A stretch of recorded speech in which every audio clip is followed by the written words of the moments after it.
नमस्कार दोस्तों, चैनल पर नए हैं तो चैनल सब्सक्राइब कर लीजिए और माइथोलॉजी परिवार का सदस्य बन जाइए। जल्दी से 1 के सब्सक्राइबर तक पहुंचने में हमारा मदद करें। प्लीज अभी चैनल सब्सक्राइब कर लीजिए दोस्तों।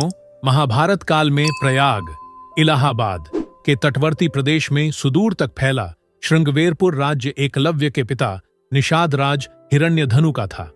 गंगा के तट पर अवस्थित श्रृंगवेरपुर उसकी सुदृढ़ राजधानी थी।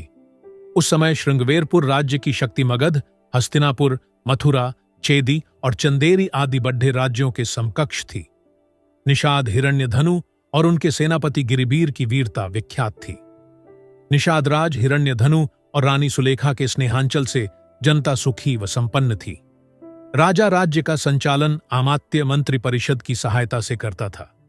निषाद राज हिरण्यधनु को रानी सुलेखा द्वारा एक पुत्र प्राप्त हुआ, जिसका नाम अभिद्युम्न रखा गया। प्राय लोग उसे अभय नाम से बुलाते थे। 5 वर्ष की आयु में एकलव्य की शिक्षा की व्यवस्था कुलीय गुरुकुल में की गई। बालपन से ही अस्त्र शस्त्र विद्या में बालक की लगन और एक निष्ठता को देखते हुए गुरु ने बालक का नाम एकलव्य संबोधित किया। एकलव्य के युवा होने पर उसका विवाह हिरण्यधनु ने अपने एक निषाद मित्र की कन्या सुनीता से करा दिया। एकलव्य धनुर्विद्या की उच्च शिक्षा प्राप्त करना चाहता था। उस समय धनुर्विद्या में गुरु द्रोण की ख्याति थी, पर वे केवल ब्राह्मण तथा क्षत्रिय वर्ग को ही शिक्षा देते थे और शूद्रों को शिक्षा देने के कट्टर विरोधी थे। महाराज हिरण्यधनु ने एकलव्य को काफी समझाया कि द्रोण तुम्हें शिक्षा नहीं देंगे, पर एकलव्य ने पिता को मनाया कि उनकी शस्त्र विद्या से प्रभावित होकर आचार्य द्रोण स्वयं उसे अपना शिष्य बना लेंगे। पर एकलव्य का सोचना सही न था। द्रोण ने दुत्तकार कर उसे आश्रम से भगा दिया। एकलव्य हार मानने वालों में से न था और बिना शस्त्र शिक्षा प्राप्त किए वह घर वापस लौटना नहीं चाहता था। इसलिए एकलव्य ने वन में आचार्य द्रोण की एक प्रतिमा बनाई और धनुर्विद्या का अभ्यास करने लगा। शीघ्र ही उसने धनुर्विद्या में निपुणता प्राप्त कर ली। एक बार द्रोणाचार्य अपने शिष्यों और एक कुत्ते के साथ उसी वन में आए। उस समय एकलव्य धनुर्विद्या का अभ्यास कर रहे थे। कुत्ता एकलव्य को देख भौंकने लगा। कुत्ते के भौंकने से एकलव्य की साधना में बाधा पड़ रही थी, अतः उसने अपने बाणों से कुत्ते का मुंह बंद कर दिया। एकलव्य ने इस कौशल से बाण चलाए थे कि कुत्ते को किसी प्रकार की चोट नहीं लगी। कुत्ता द्रोण के पास भागा। द्रोण और शिष्य ऐसी श्रेष्ठ धनुर्विद्या देख आश्चर्य में पड्डी गए। वे उस महान धनुर्धर की खोज में लग गए। अचानक उन्हें एकलव्य दिखाई दिया, जिस धनुर्विद्या को वे केवल क्षत्रिय और ब्राह्मणों तक सीमित रखना चाहते थे, उसे शूद्रों के हाथों में जाता देख उन्हें चिंता होने लगी। तभी उन्हें अर्जुन को संसार का सर्वश्रेष्ठ धनुर्धर बनाने के वचन की याद आई। द्रोण ने एकलव्य से पूछा, तुमने यह धनुर्विद्या किससे सीखी?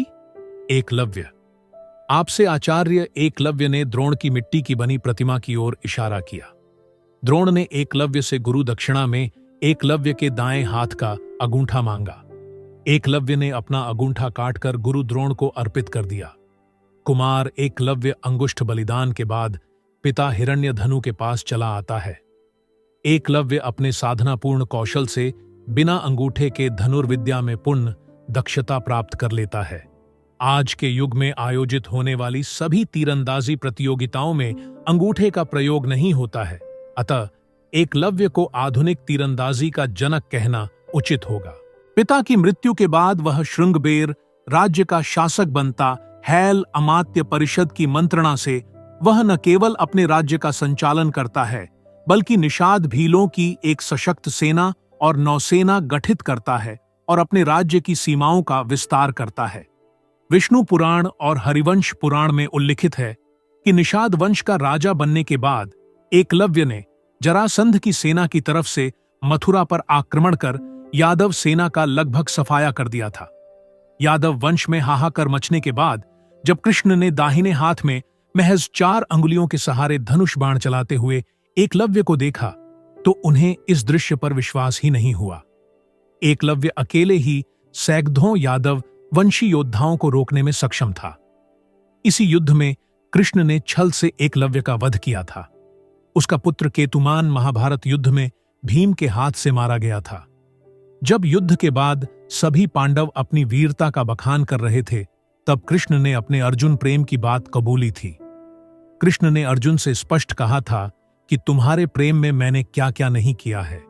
तुम संसार के सर्वश्रेष्ठ धनुर्धर कहलाओ, इसके लिए मैंने द्रोणाचार्य का वध करवाया, महापराक्रमी कर्ण को कमजोर किया और न चाहते हुए भी तुम्हारी जानकारी के बिना भीलपुत्र एकलव्य को भी वीरगति दी, ताकि तुम्हारे रास्ते में कोई बाधा न आए।